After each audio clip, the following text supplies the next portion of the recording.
कहते हैं जब भगवान भोलेनाथ कृपा करते हैं तो किस्मत चुपचाप करवट लेती है। ये कहानी है राम प्रसाद की, जो भारत के एक छोटे से दूर दराज गांव में रहता था, जहां मिट्टी के रास्ते, कच्चे घर और सीमित साधन ही जीवन की सच्चाई थे।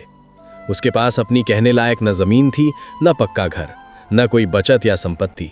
बस एक पुरानी टूटी फूटी झोपड़ी थी, जिसकी छत बारिश में टपकती और दीवारें हर तूफान में कांप उठती। उसके 3 छोटे बच्चों की जिम्मेदारी उसके कमजोर कंधों पर थी, और गरीबी इतनी गहरी थी कि वे स्कूल जाने का सपना भी नहीं देख सकते थे। किताबों की जगह उनके हाथों में मजदूरी का बोझ था। राम प्रसाद सुबह सूरज उगने से पहले काम पर निकल जाता, दिन भर खेतों और दिहाड़ी में पसीना बहाता और रात को थका हारा अधपेट सो जाता। यही संघर्ष, यही अभाव और यही उम्मीदों से भरी खामोश जद्दोजहद उसकी जिंदगी की पहचान बन चुकी थी। राम प्रसाद का परिवार छोटा जरूर था, लेकिन संघर्षों का बोझ बहुत बड़ा था। उसकी पत्नी सीता देवी भी उसके साथ कंधे से कंधा मिलाकर मजदूरी करती थी। सुबह से शाम तक दूसरों के खेतों में काम करना, ईंट ढोना या घरों में सफाई करना उसकी दिनचर्या बन चुकी थी। बड़ा बेटा मोहन, जो अभी सिर्फ 18 साल का था, पढ़ाई की उम्र में खेतों में हल चलाता और मजदूरों के साथ पसीना बहाता था। 14 साल का सोहन भी बचपन भूनकर खेतों में काम करने लगा था, जबकि 10 साल की छोटी राधा गांव के घरों में बर्तन मांजती थी। परिवार की कुल आमदनी मुश्किल से 100 रुपए रोज होती थी, कभी 80 रुपए तो कभी 120 रुपए, और कई बार तो काम ही नहीं मिलता था।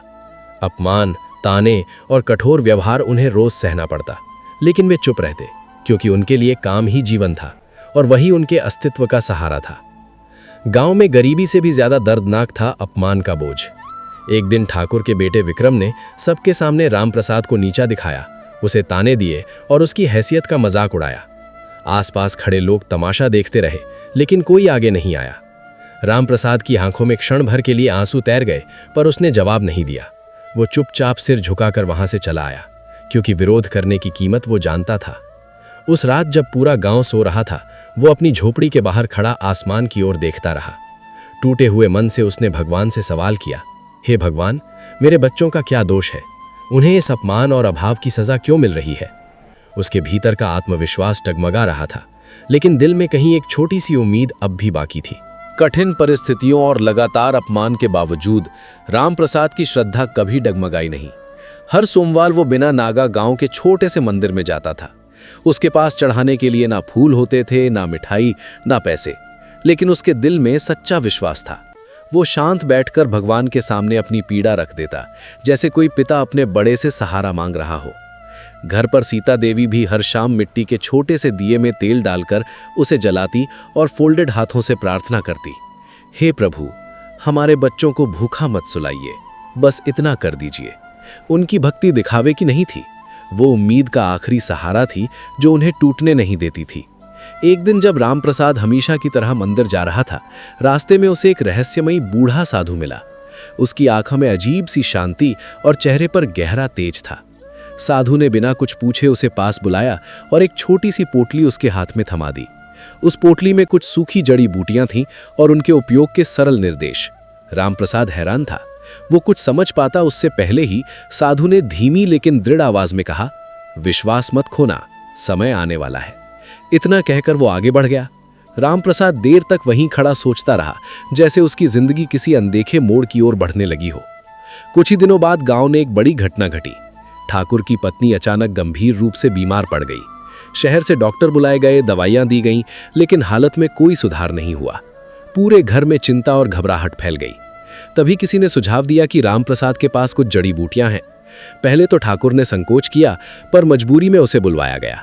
कांपते हाथों और सच्चे विश्वास के साथ राम प्रसाद ने साधु द्वारा दी गई जड़ी बूटी का प्रयोग किया।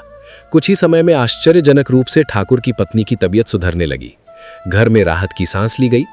कृतज्ञ होकर ठाकुर ने राम प्रसाद को 5,000 रुपए इनाम में दिए, जो उसके लिए किसी खजाने से कम नहीं थे। उसी दिन से उसकी जिंदगी की दिशा बदलने लगी। पहली बार उसे लगा कि शायद किस्मत सचमुच करवट ले रही है। ठाकुर की पत्नी के ठीक होने के बाद गांव में राम प्रसाद की चर्चा फैल गई।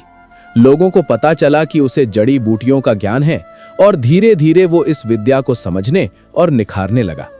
उसने जंगलों में जाकर पौधों को पहचानना सीखा, बुजुर्गों से सलाह ली और साधु की दी हुई सीख को आधार बनाया। उसने तय किया कि गरीबों से वो कभी पैसे नहीं लेगा, क्योंकि वो खुद गरीबी का दर्द जानता था। लेकिन जो लोग सक्षम थे उनसे वो उचित मूल्य लेता ताकि उसका काम भी चलता रहे। कुछ ही महीनों में उसने गांव के किनारे एक छोटी सी दुकान खोल ली जहां लोग इलाज के लिए आने लगे। आय बढ़ी तो सबसे पहले उसने बच्चों की पढ़ाई शुरू करवाई। मोहन, सोहन और राधा अब किताबों से जुड़ने लगे। झोपड़ी की टूटी छत ठीक हुई, दीवारें मजबूत की गई। ये सिर्फ कमाई का नहीं, सम्मान और आत्मविश्वास के लौटने का नया सफर था। राम प्रसाद की बढ़ती प्रतिष्ठा और सम्मान कुछ लोगों को रास नहीं आया। ठाकुर का बेटा विक्रम, जो कभी उसे अपमानित करता था, भीतर ही भीतर जलने लगा। उसने एक शहरी व्यापारी के साथ मिलकर उसे बदनाम करने की साजिश रची। गांव में अफवाहें फैलाई गईं, झूठे आरोप लगाए गए कि वो लोगों को गलत दवाइयां देता है। हंगामा खड़ा किया गया और यहां तक कि सरकारी जांच भी बैठा दी गई। कुछ समय के लिए माहौल फिर से तनावपूर्ण हो गया, मानो उसकी मेहनत पर सवालिया निशान लग गया हो। लेकिन इस बार राम प्रसाद पहले जैसा असहाय नहीं था। उसने विधिवत लाइसेंस लिया, सभी नियमों का पालन किया और अपने काम की पारदर्शिता साबित की। जांच में कोई गलती नहीं मिली और सच सामने आ गया। पंचायत ने खुलकर उसका समर्थन किया क्योंकि गांव ने उसकी सेवा और ईमानदारी को अपनी आंखों से देखा था। तमाम साजिशों के बावजूद राम प्रसाद ने अपने सिद्धांत नहीं छोड़े। न लालच में आया, न डर में झुका। सच और सेवा ही उसकी सबसे बड़ी ताकत बन गए। समय के साथ राम प्रसाद की ख्याति दूर दूर तक फैलने लगी और इसी के साथ उसके ज्ञान की कीमत भी बढ़ गई। एक दिन शहर से आया एक बड़ा व्यापारी उससे मिला।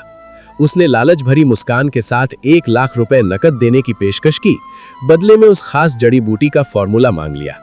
जब राम प्रसाद ने शांत स्वर में मना कर दिया तो व्यापारी का लहजा बदल गया। उसने अप्रत्यक्ष धमकी भी दी कि मौका बार बार नहीं मिलता। लेकिन इस बार राम प्रसाद की आंखों में न डर था न लालच। उसने दृढ़ आवाज में कहा, यह ज्ञान सेवा के लिए है, लालच के लिए नहीं। उसके लिए यह सिर्फ कमाई का साधन नहीं था, बल्कि विश्वास और जिम्मेदारी थी।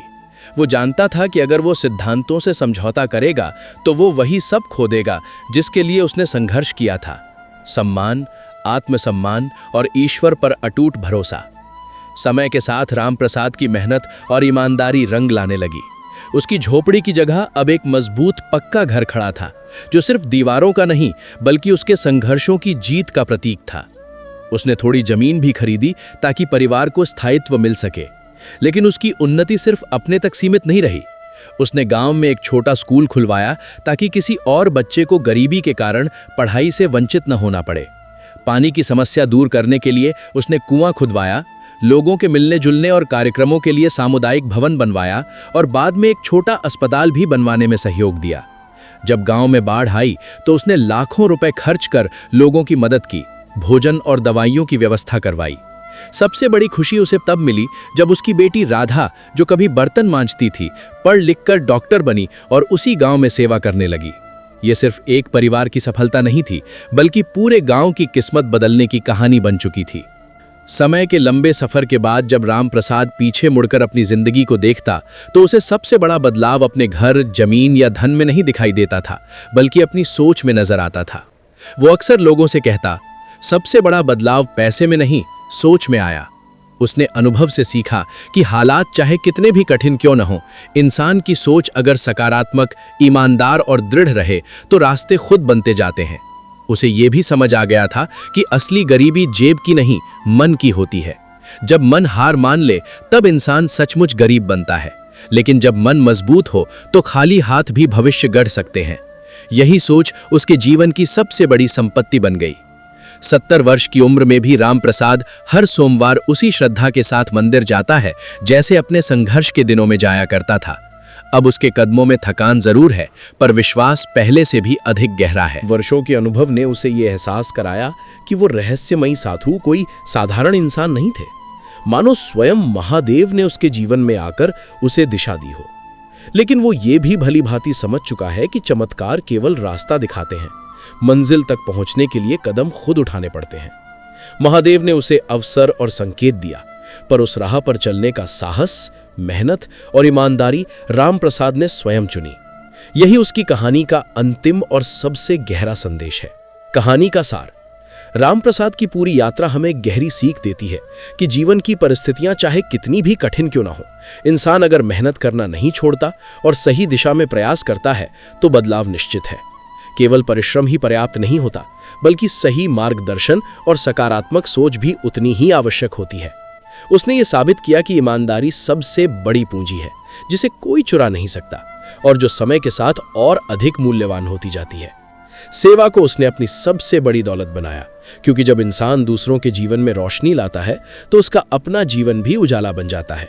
अंततः उसकी कहानी ये सिखाती है कि जब विश्वास और कर्म एक साथ जुड़ते हैं तो किस्मत भी बदलने को मजबूर हो जाती है। रामप्रसाद की सीख। रामप्रसाद अक्सर अपने जीवन के अनुभवों से एक गहरी बात कहा करता था।